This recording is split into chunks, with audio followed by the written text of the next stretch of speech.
turn our Bibles to, where do you think we're going to go? Oh, Romans 8. Alright. Sorry, everybody. There you go. Yeah, perfect. Perfect placement. Perfect placement. And got to get a good look at that. Rick, don't look at me like that. Lost some subscribers. Had somebody, unlike our Gillespie Woodworks page this week, so then I'm backing through searching for names. Who would it have been? Not that I care, don't like it, but you still want to know, right? Let's go to Genesis chapter 1. Yes, Becca? So I was reading in Psalm last night, Woo-hoo. and in chapter 136 and verse 7, it talks about to him that made the great lights, and then in 8 it says the sun to rule by day, and then 9 talks about the moon and stars. So I just thought that was like, it mentions it somewhere else, that there was a great light, and then there's the sun, the moon, and stars in verse 2. Yeah. That's all. And I keep searching and finding that stuff, and I'm still not finding anything contradictory to that original teaching. I just wish I'd find something. I don't know. All right. So far, we have gotten down to Genesis chapter 1 and verse 6. Are you proud of us?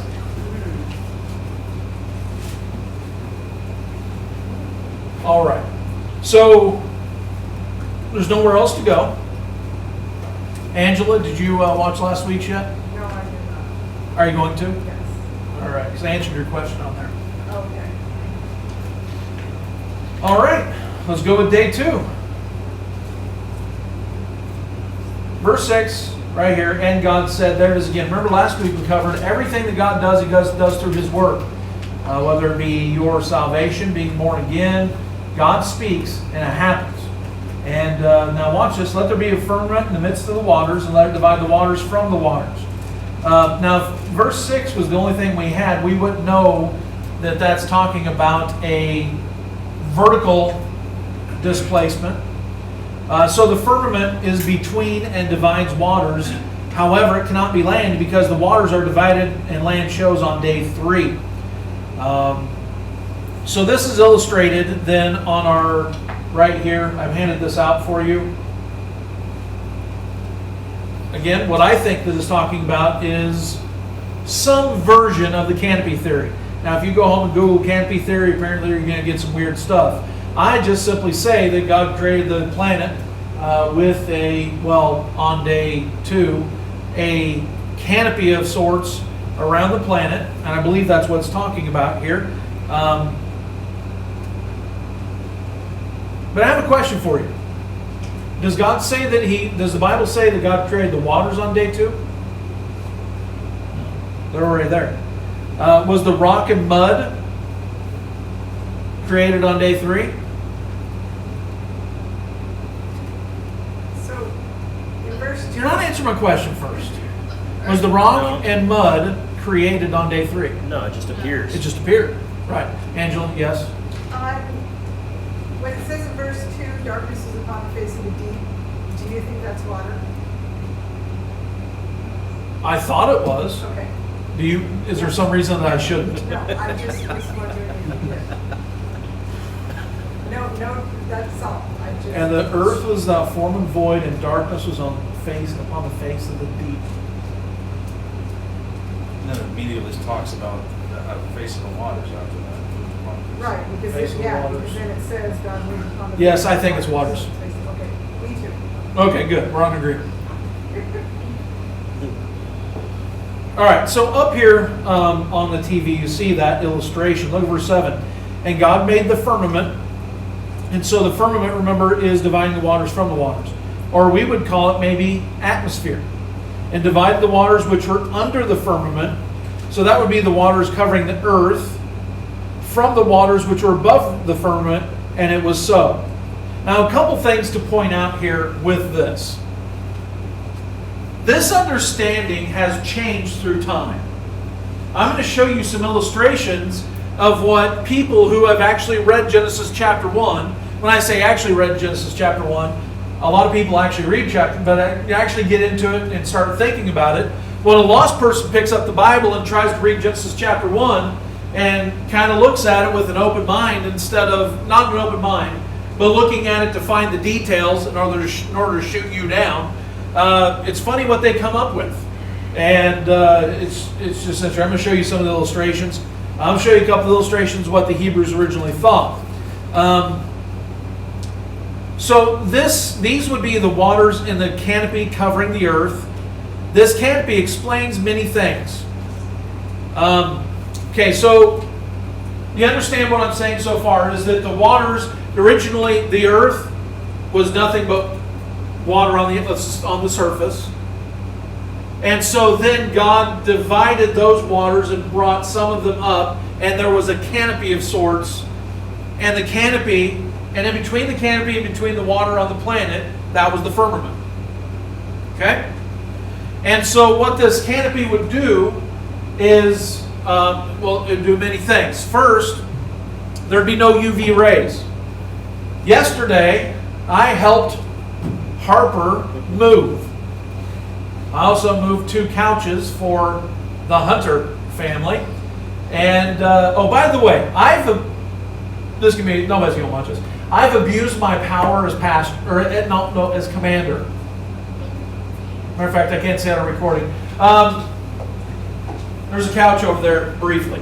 And so if you want to go over and sit on it, go ahead and sit on it. But not as pastor, as commander. Pastor and commander, right? Pastor and commander. Why did I bring that up? Who knows? UV rays. Oh, yes! Oh, yes! If I were to take off my jacket right now, my sunburn comes all the way down onto my hands and all the way up to here. I have the meanest farmer tan you've ever seen. Because I drove my Jeep in the sun going back and forth for basically 4 or 5 hours with my top off. I was wearing a shirt.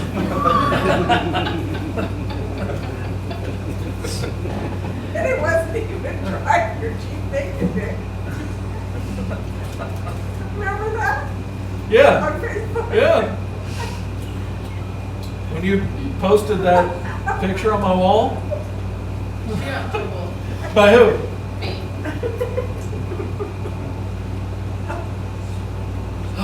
Okay, let's see. See if we can regain our composure here. It's not naked. So, Had a shirt on. I was driving topless, but I did have a shirt on.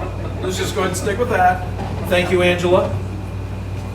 Which, by the way, if you look at my Jeep now, I've put the shade on because my arms are burnt to a crisp. My legs are burnt down here below my shorts because, I was sitting there. I had to drive slow because cardboard was flying out on my second trip. Whole pieces of oak things were flying out on my third trip. We stopped at least 5 times between Eugene, over in South Eugene, and Joe Harper's house because things kept on flying, kept on scooting. I thought I was picking up a couch, so only brought 1 strap. No, I'm picking up an entire bedroom set, which does not fit in my trailer. We made it fit though. What? We made it fit. Oh, we made it fit. So finally got back to my house, had to get out my sander and sand down the road marks from one of the pieces. And can you see them? Not really. Okay, that's not good. too bad. And get my drill out, retighten some screws that have kind of loosened up because that piece flew out. And we're standing on the side of Franklin Boulevard, people flying right by us trying to reattach this flat piece. But anyways, so got home and I have that gigantic 30-foot, 6-inch strap, and I just put it all the way around the trailer and just cinched it all down Chris Road style. Didn't move. But anyways, I got burnt to a crisp. So anyways, this protective canopy, no UV rays.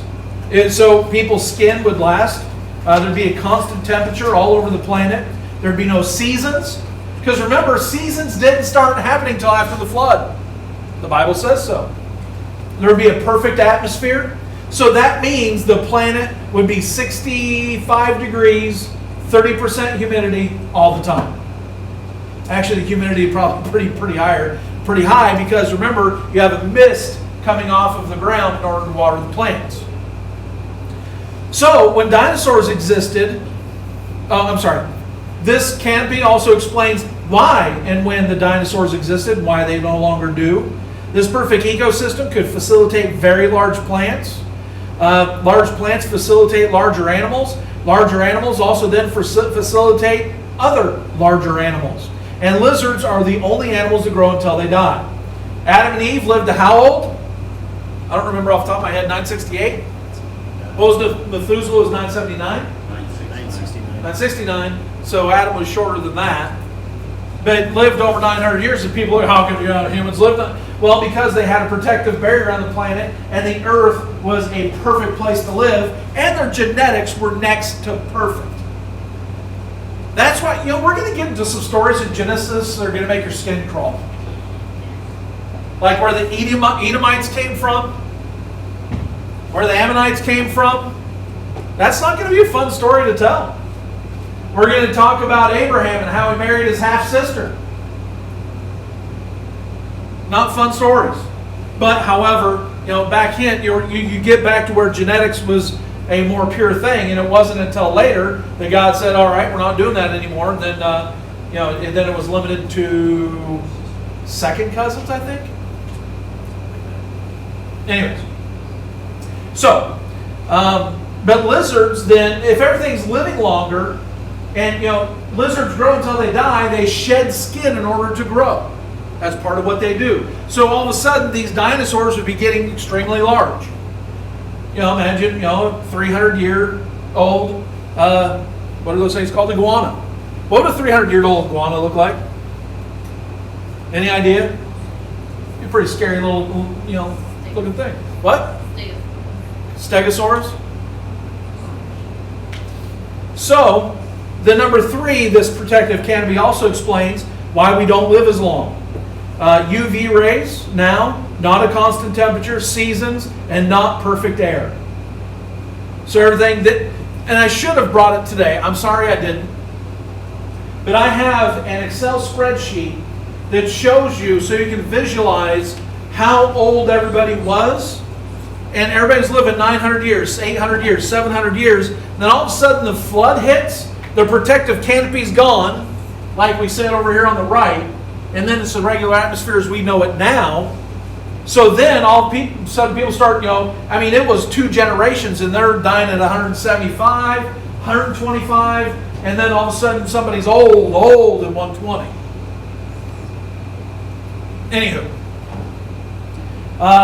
It also then now explains why dinosaurs went extinct as we know them. Although dinosaurs would have been on the ark, not the full-grown ones.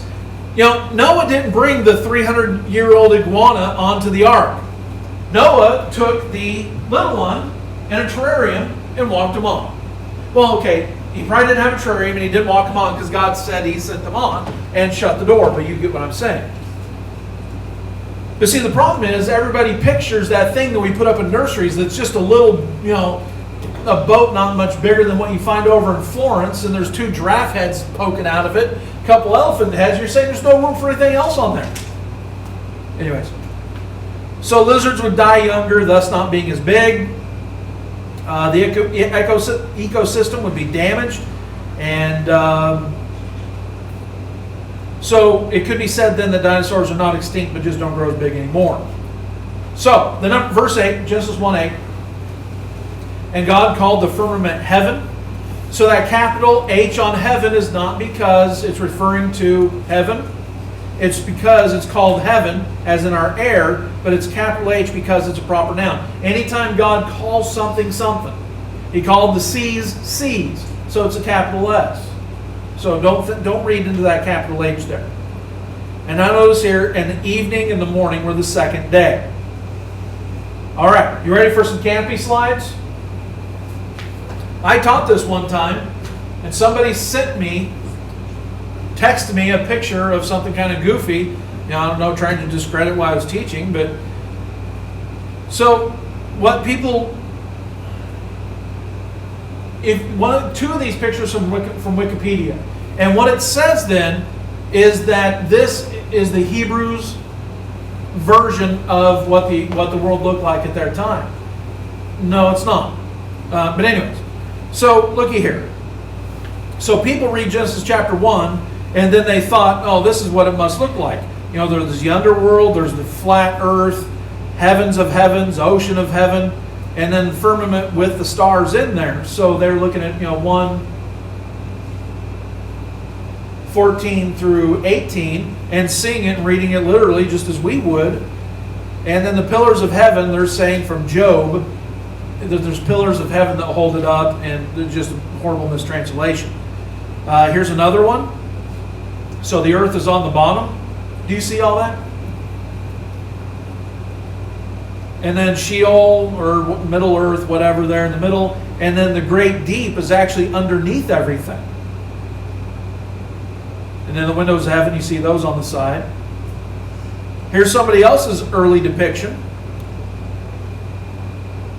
So heaven way at the top, earth at the bottom, and then the different layers of whatever there. This is the one that was sent to me after I taught this. Somebody trying to purposefully, I guess, make me feel silly for what I was teaching. And that's not what we understand. But notice what it says at the bottom here. The ancient Hebrew conception of the universe. No. But of course, maybe when it was written and they read it, and this would be this must be what they're talking about. Because they got it off of Genesis and they didn't understand it like we do. We understand the earth a lot better than, the ancient Hebrews did. So we would picture Genesis chapter 1 a little bit different. Matter of fact, then there's this one. This is on Wikipedia. This one was as well. This is about a missionary that makes it to the edge of where the sky meets the planet, and he was able to poke his head out. So then up there in the left-hand corner, you see the wheels inside of wheels from Ezekiel, and all that going on. Silliness. And then, check this one out. This was, actually, I'm going to read you a paragraph. You ready? The next one I'm going to show you was written by somebody who hates the Bible. When science and the Bible contradict. Yeah, when you look at Genesis chapter 1 like you do, then of course you're going to think they contradict. So he said this. So I was flipping through actually I'll just show it to you. But no, you're going to try to read it don't try to read that while I'm reading. So I was flipping through the pages of an old Bible I haven't used in at least a couple decades, and I found the above photocopied sheet sitting between two of the pages. I remember it clearly, but have no idea as to the source. From a scientific perspective, most of what's in this image is just plain wrong. Did people once believe this? Is this someone's concept of what they might have believed if they had owned a King James Bible? But what if you're a kid in some previous era's version of high school, and based on the Bible, this is your model of what the world looks like, and modern science is trying to tell you that it's not true? Or what if your Bible talks about the rising of the sun, and suddenly you're being told that the sun doesn't arise at all, but in fact the earth is revolving? Surely that's the end of Christianity then and there, right? Apparently not. Christianity survived the destruction of such misplaced beliefs, and certain verses weren't excised from the text either. It's because we understand the text. So a lost person got this and ended up looking at it. So you see here Sheol. So, whoops, I didn't want to do that. I'm going to do laser. So Sheol, you see that there. So it's in the middle of the earth. We know from Luke that it talks about the Abraham's bosom. We understand this better. Water's beneath the earth. So now they're saying that this is the earth and the water's beneath, when we know if we dig down deep enough anywhere on the planet, you find water. They're called wells. So fountains of the great deep, pillars of the earth. We understand now the pillars of the earth. Everything's pressing on the middle, on the core, and it's super hot because of it. Pillars of heaven. Horrible mistranslation of Job chapter 26 verse 11. See this, the sun, moon, and stars in the firmament? At least this lost person kind of sees the firmament like we do, or maybe like I do, but then he puts the stars in there as well. Misunderstanding what we teach. So then the firmament right here, and then the floodgates of heaven, we understand that it was the firmament itself that became the floodgates of heaven that caused the flood. But then the waters above the firmament, he's saying as if different thing. And so he's just making a complete mockery here of what the Bible says in Genesis chapter 1. Well, just because you misunderstand it doesn't mean that it's wrong. So then, here's a more modern thing, an ancient Hebrew conception of the universe. So they look back and said, you know what? This is what the Hebrews thought that the world looks like, according to Genesis chapter 1. No, they didn't. Got it? So we're letting lost people redefine what the Bible says, and then we're, oh wait, then the Bible must not be true. Oh, science and the Bible do contradict. No, they don't. No, they don't. So let's continue here. So, any questions on then what we're teaching here with the water canopy? Yes? One question. Genesis 14, it does mention the seasons. So is that like, it's 4 seasons, but it wasn't used until after the flood? Or Okay, yeah, you're right. But what I'm getting this from,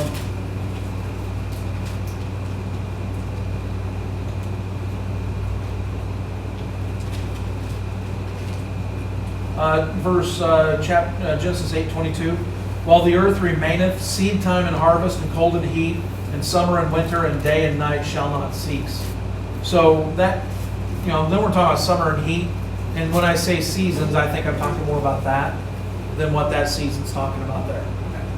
I could be wrong. Doesn't seasons also refer to just time? Yeah. I think we attach weather to it more probably than they may have them. So if you read it as time, it could, the day, like, as it moves and changes the time of the day. Yeah. Jackie, did you have your hand up? It was the same question. Okay. Any other questions on this? And again, day 2 answers all the questions for me. For flood, dinosaurs, I have no problem with any of those questions. The air would be different. Everything would be different. Everything would look different. Matter of fact, that would also make, if we're talking about Genesis, it would also make that picture inaccurate.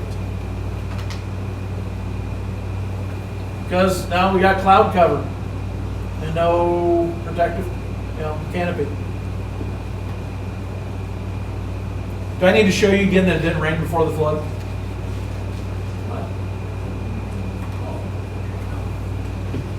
I'll still do it. Where is it? It's in chapter 3, right?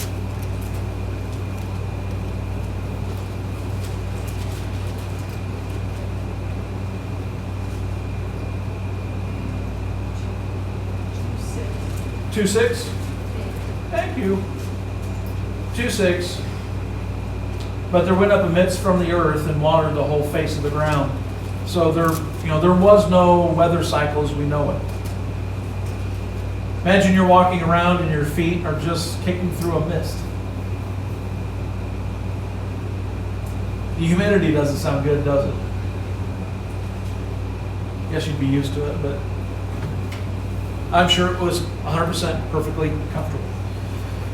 All right. Any questions on the day 2? Shall we go to day 3?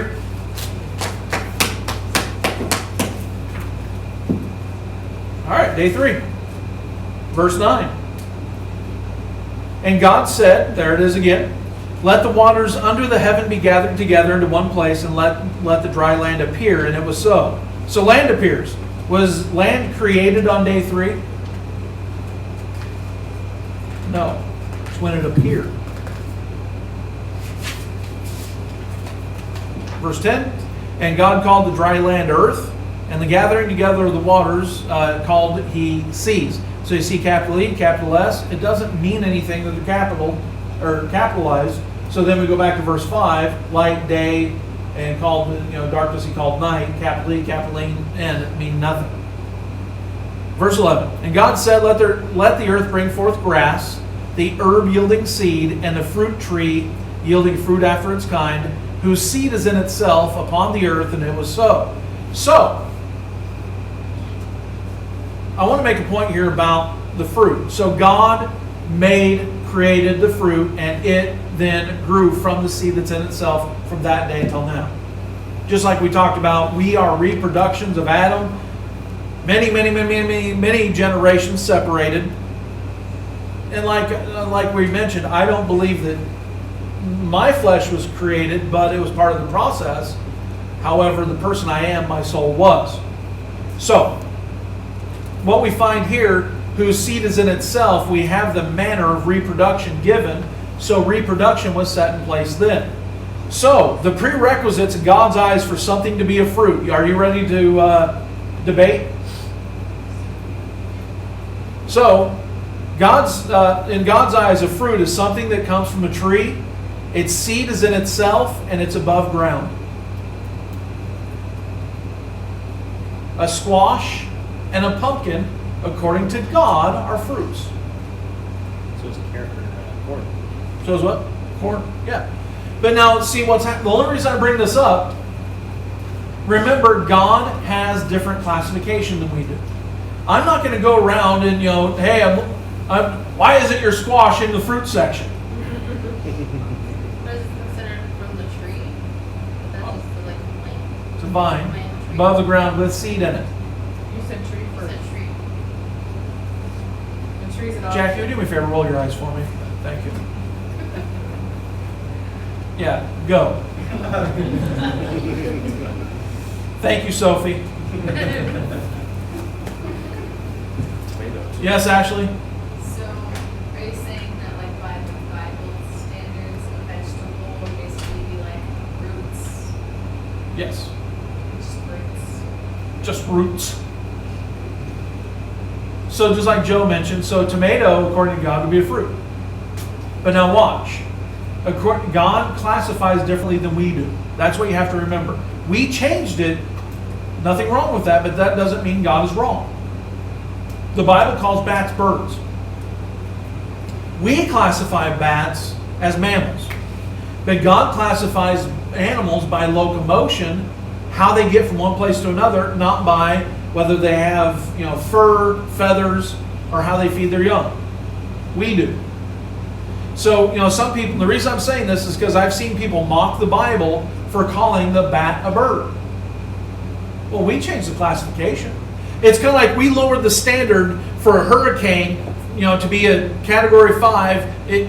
Category 5? Yeah. We lowered the standard a few years ago, and now we're coming back and saying we have more Category 5 hurricanes. Well, yeah, we lowered the standard how to get to that next category.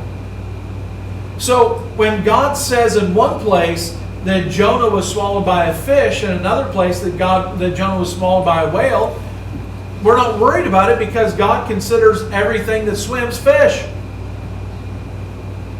We decided to change it because whales, they breathe oxygen, and they also feed their young differently.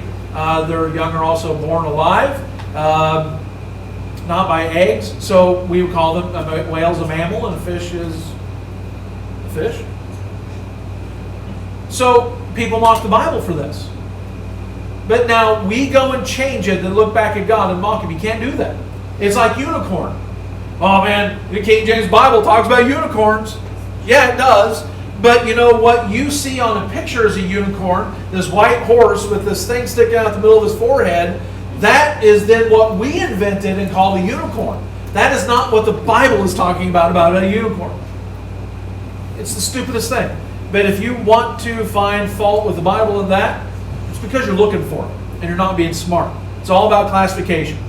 And then another question becomes, these things that God, the grass and the trees, were they transplanted from heaven to grow here? Heaven has a tree of life. Heaven has, I would imagine if it has a tree, it has other things. Or is it something that's unique to here? And of course we think it's unique to here as far as creation, but are these things in heaven? And It says bring forth. bring forth. We would assume though, yeah. It does say bring forth and not create. So, verse 12. And the earth brought forth grass, and herb yielding seed after its kind, and the tree yielding fruit, whose seed was in itself, says it again, after his kind, and God saw that it was good. And so again, the evening and the morning were the third day. Again, remember, that's why the Jews consider sunset the beginning of the next day, because the morning, or the evening and the morning were the third day. So plants created, showed up day 3. And so now, if you're going to try to say that, creation wasn't a 6-day event, now you have, thousands of years before, they have carbon dioxide, thousands of years before they have insects to pollinate them, thousands of years, millions of years until the sun is there for photosynthesis. So if you can't claim, that these are 6 days of creation, you run into problems immediately. We planted some grass out in our back, and it only took the dog, messing on it a couple times to kill some of the grass. And so now, it's going to die soon. But plants come in our house and die, and all of a sudden we think that these plants here in day 2 were just there for eons, waiting for pollination, waiting for feeding, and waiting for be able to breathe carbon dioxide. It's just silly. All right. I'm going to make a statement. Are you ready? Look at Genesis chapter 1, look at verse 1. In the beginning, God created. So you see the word created there. Look down at verse 20. And God said, let the waters bring forth abundantly the moving creature that hath life, and fowl that may fly above the earth in the open firmament of heaven. I'm sorry, I meant to go see the word, the moving creature that hath life. Look at verse 21. And God created great wells and every living creature that moveth. Verse 24. And God said, let the earth bring forth the living creature. Look at verse 27.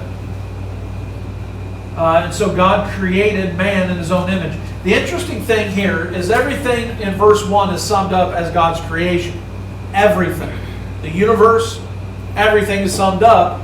But then, that's why I asked the question, were mud and dirt created on day 3? The answer is no, they were revealed. Was water created on day 2? No, it was there day 1. Darkness is on the face of the deep, and that's why I was hoping that Angela wasn't going to make me change my mind on whether verse 2 is talking about water. Mid-lesson. Thank you very much. But, Chris said another thing. Is it possible that some, these plants that we have, minus the weeds, are things that are in heaven and transplanted? Because he said, bring forth. And he doesn't use the word something was created or creature until we get to things that are living animals. I just find that interesting. So that being said, Genesis, or Adam and Eve, created on day 6, 6,000 years ago. Creation was a 6-day event. And when we get into next week, I'm leaning more towards where the stars were already here, but we're going to cover that next week in day 4. But I'm starting to, just the more I read, the more seems to back that up. But again, if you disagree with that and believe everything just came in existence on day 1, I'm 100% for you, and half of me thinks you're right.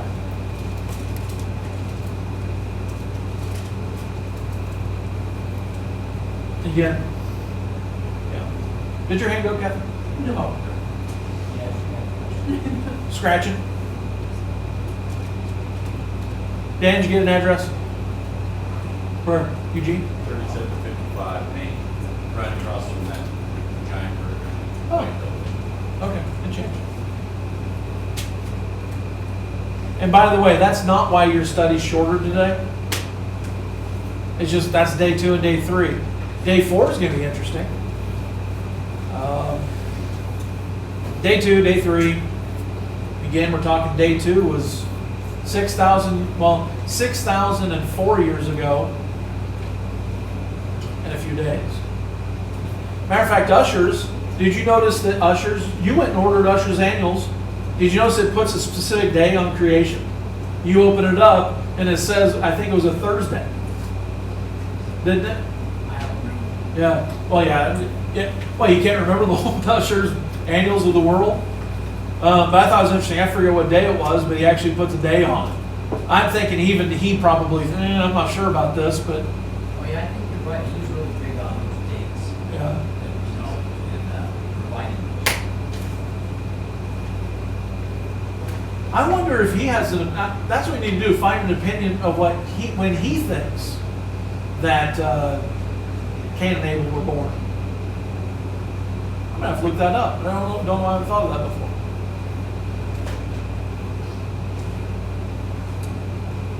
All right. No other questions? No anything?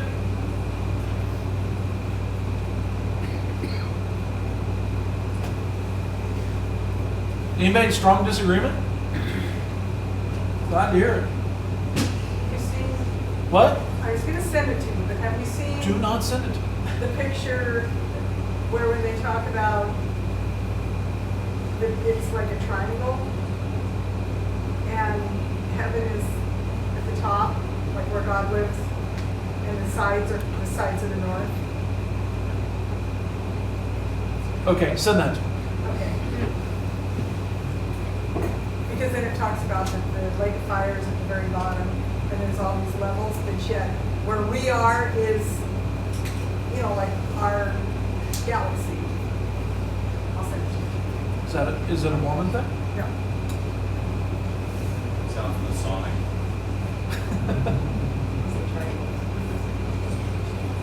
Well, you know, it's interesting, you know, we find out from the book that Ron gave me that, you know, Jehovah's Witnesses teach kind of the same thing I do about the creation days and past.